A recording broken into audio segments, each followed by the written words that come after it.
At 4:18 p.m., local time in the southern Caribbean Sea, 6 gray shapes appeared on the horizon almost at once. No warning, no radio traffic, no civilian vessels anywhere nearby. On the radar of a U.S. Navy warship, the contacts emerged nearly simultaneously, 6 surface ships moving in fast, tightening their pattern with every passing second. Their AIS was off. Their intent was impossible to read. Their courses were drawing inward. This was no accident.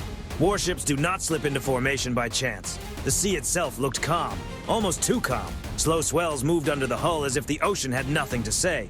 But aboard the ship, every instinct sharpened by years of training had already come alive. The distance was closing, the wakes were lengthening, and the margin for error was shrinking by the minute. At that range, a single wrong turn could mean impact. One bad decision could turn tension into a dangerous incident.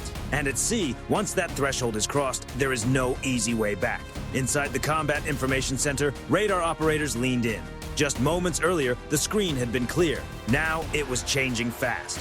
New surface contacts, one watchstander reported in a steady, controlled voice. Multiple returns bearing 280. The display filled rapidly. 1 contact, then 2, then 4, then 6. 6 surface vessels. No AIS. No reply to bridge-to-bridge calls. No signs of commercial traffic behavior.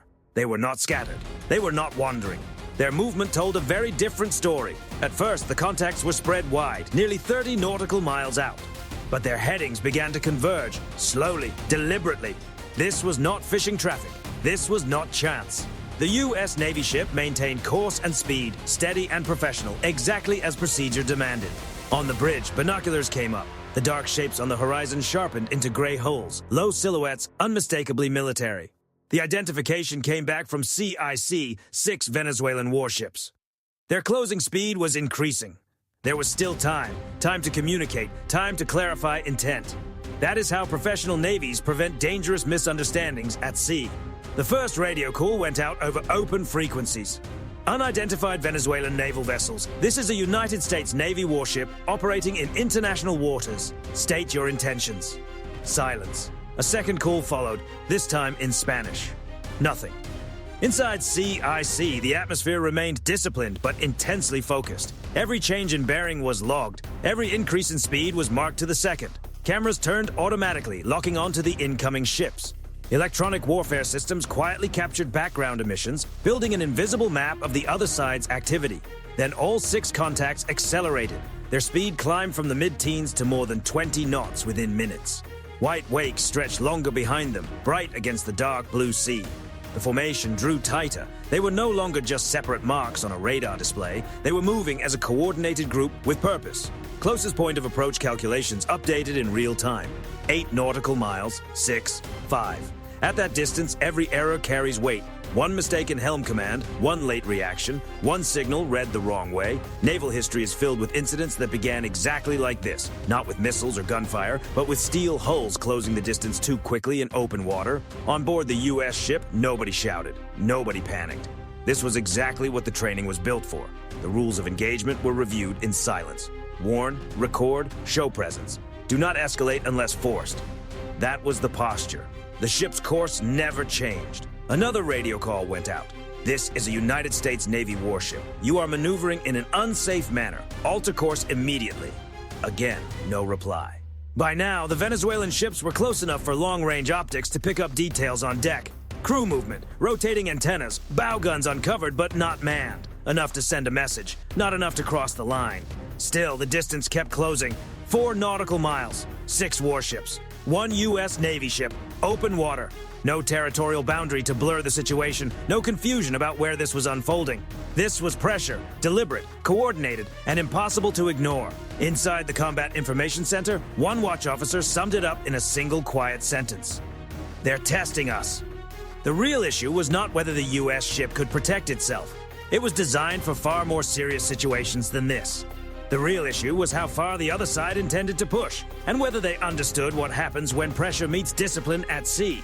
Because in modern naval encounters, the first side to lose control does not just lose the argument, it loses the moment. And as the 6 Venezuelan warships kept closing in, that moment was coming fast.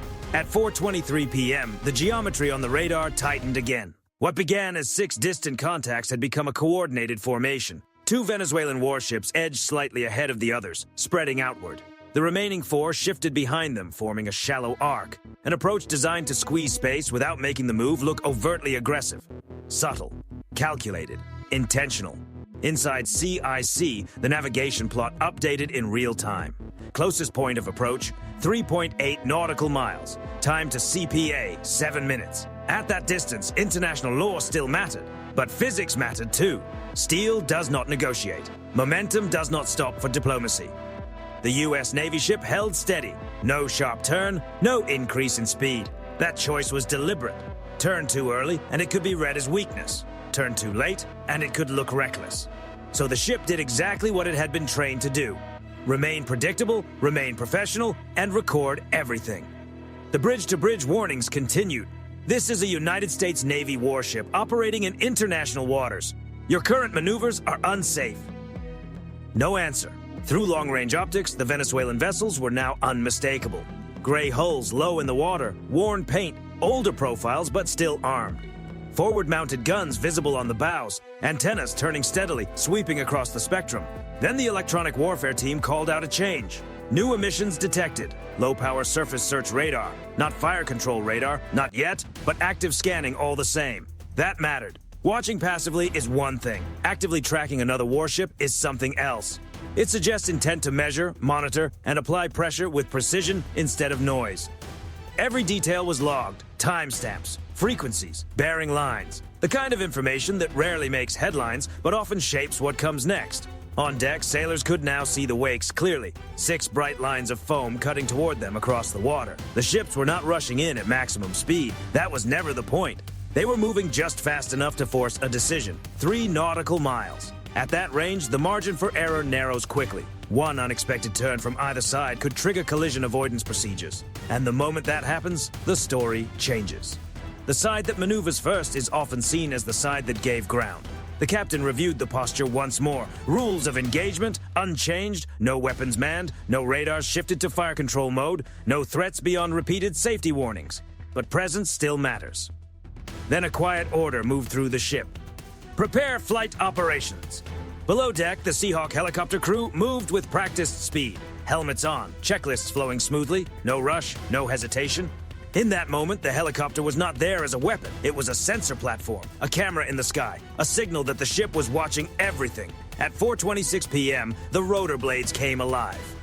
The helicopter lifted cleanly from the deck and banked low over the water, slipping into the space between the ships. Not a flyover, not a provocation, just a controlled move into the middle of a tightening situation. Every set of eyes on both sides followed it. And from the air, the full picture came into focus. The Seahawk's sensors locked onto every detail, hull numbers, deck layouts, even crew positions. High-resolution imagery streamed back to the ship in real time. This was not a show of force. It was the careful gathering of proof. The Venezuelan ship stayed on course, but their formation drew even tighter.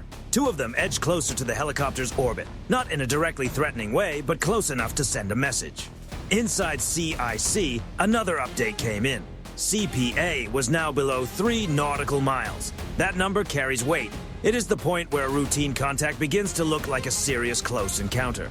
The helicopter adjusted slightly, keeping its orbit smooth and steady. No abrupt moves, no aggressive positioning. Just a clear, visible presence that could not be missed. Then came the signal. A brief green laser pulse swept across the bridge windows of the lead Venezuelan ship. Non-lethal, precise, impossible to overlook, and impossible to misunderstand. The radio call followed immediately. Venezuelan naval vessels, you are operating unsafely in international waters. Your actions are being recorded. This time, something changed. Movement appeared on the Venezuelan bridge. One ship's wake shortened slightly. Another hesitated, its bow drifting a few degrees away from the original intercept path. Small adjustments, but important ones. Because at sea, hesitation is often the first sign that pressure is starting to have an effect. And with 6 warships now less than 3 miles away, the encounter was entering its most dangerous phase. Not because of weapons, but because of distance. The next few minutes would determine whether this remained a tense standoff or became the kind of incident both sides would later regret. By 4:28 p.m., the situation had reached its tightest point. On radar, the 6 Venezuelan warships hovered just outside the most critical margin. Close enough to apply pressure, close enough to demand attention, but not yet close enough to justify a stronger response. It was a measured balance, and both sides understood it. Inside the Combat Information Center, the atmosphere grew heavier. Not with panic, but with intense focus. Every console glowed. Every watchstander tracked a specific detail: speed, bearing drift, radar emissions, optical feeds from the helicopter above. Nothing was left to guesswork. Everything ran by procedure. The U.S. Navy ship still did not alter course. That choice mattered more than any radio warning. A heading change at that point might have reduced immediate risk, but it also would have handed over control of the situation.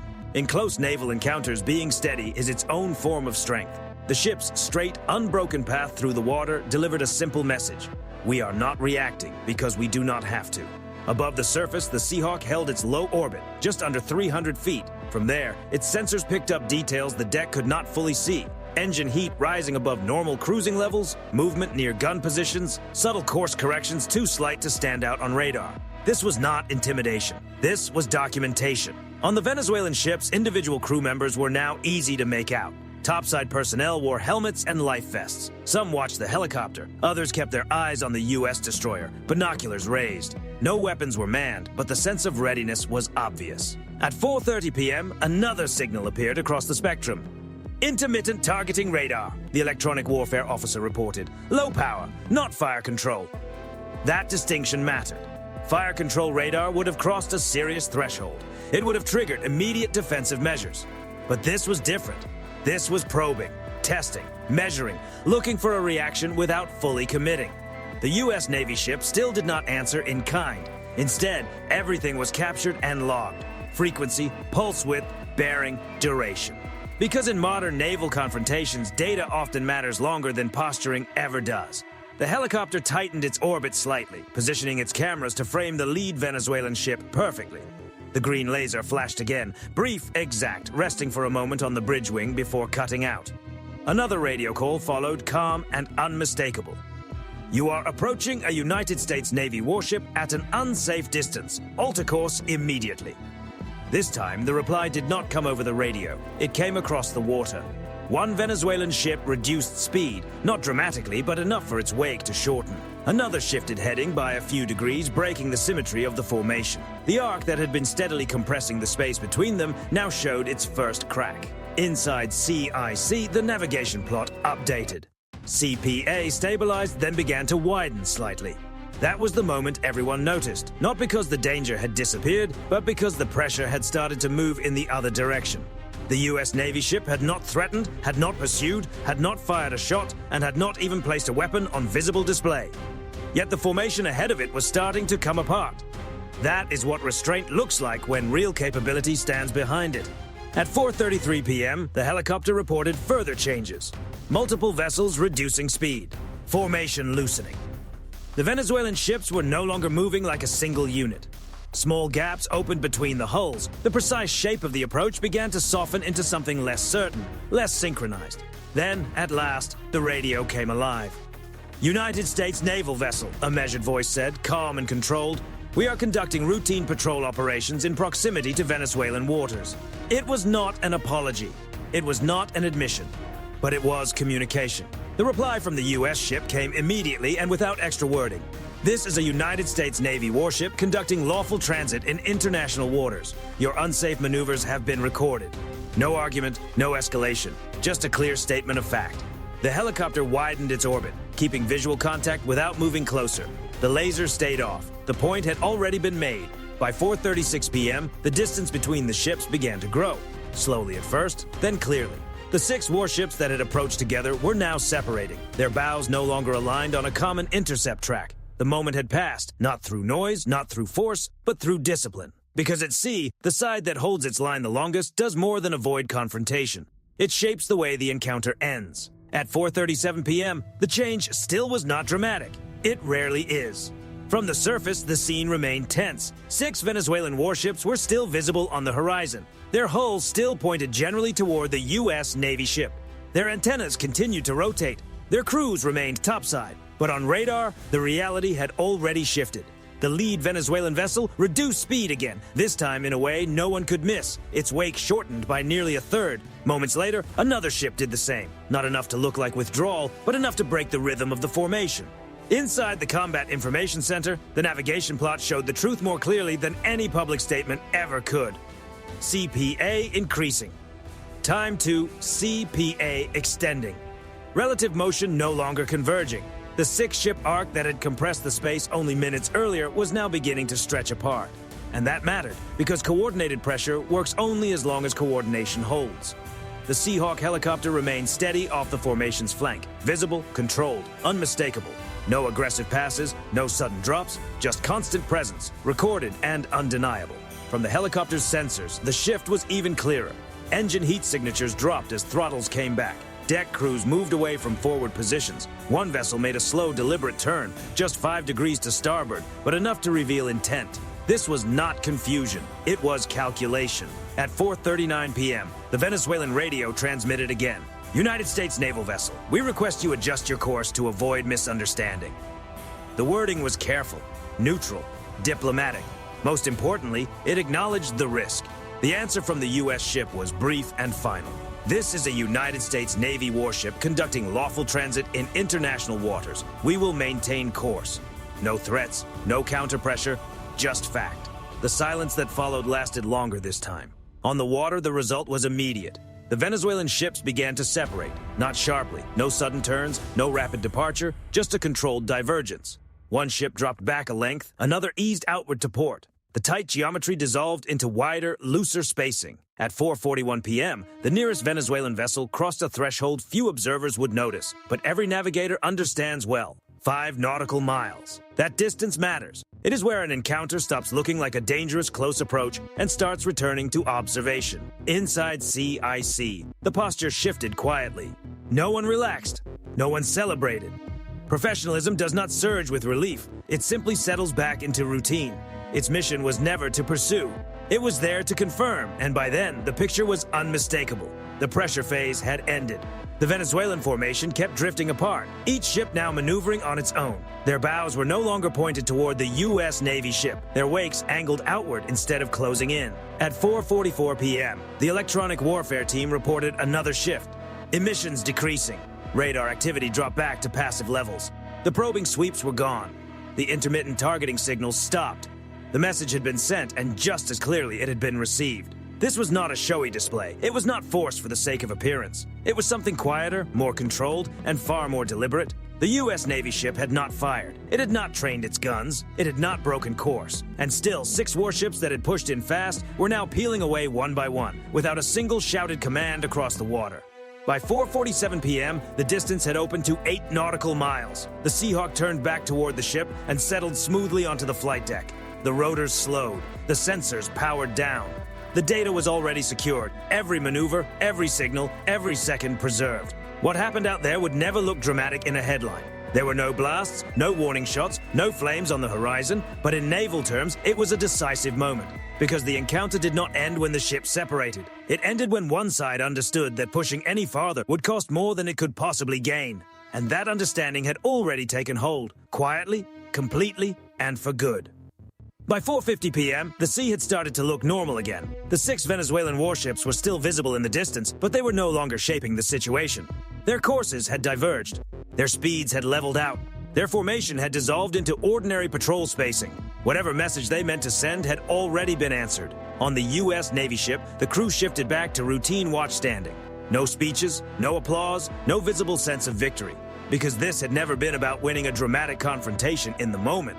It was about controlling everything that followed. Every second of the encounter had been captured. Radar tracks, optical imagery, electronic emissions, radio traffic, course changes measured by the degree, speed shifts measured by the knot. This was not theater. It was a record. And records matter. From a strategic perspective, the Venezuelan move was understandable. They were not going to challenge a U.S. Navy warship head-on. They did not need to. The goal was pressure, close distance, coordinated movement, enough tension to force a reaction or create a public moment. What they were measuring was not raw firepower. It was discipline. The U.S. Navy response reflected a doctrine shaped over decades in contested waters around the world. Do not escalate first, do not react emotionally, do not give away control of the situation, hold course, show presence, capture everything.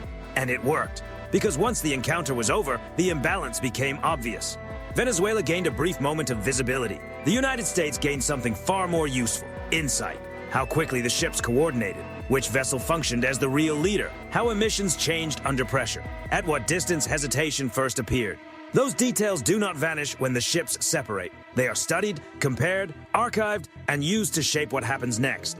That is the part most people never see. Naval power is not only about missiles, hulls, or tonnage. It is also about reading behavior, especially behavior under stress. And in that respect, this encounter revealed far more about one side than the other: the U.S. Navy ship never had to prove what it was capable of. That part was already understood. Its restraint was deliberate. Because restraint, when backed by overwhelming capability, is not weakness, it is leverage. By refusing to escalate, the ship denied the Venezuelan Navy the one outcome it likely wanted most: a reaction that could be portrayed as provocation. Instead, the encounter ended in quiet separation, leaving behind a clear record of who closed the distance, who ignored repeated hails, and who ultimately chose to pull away. That matters in every arena. It matters politically, it matters legally, and it matters strategically. As the ship continued on its transit, the Caribbean returned to what it had seemed at first glance: open water, long swells, and apparent calm. Another day passed without a shot fired. Another tense encounter ended without a larger incident. But none of it happened by chance. 6 warships moved in fast. 1 ship held its course, and the situation ended without escalation. Not because of luck, not because of hesitation, but because discipline, clarity, and professionalism left almost no space for miscalculation. So the real question is not simply what happened that afternoon. The real question is what comes next. Should navies answer pressure tactics like these with a harder edge? Or is controlled restraint still the most effective form of power at sea?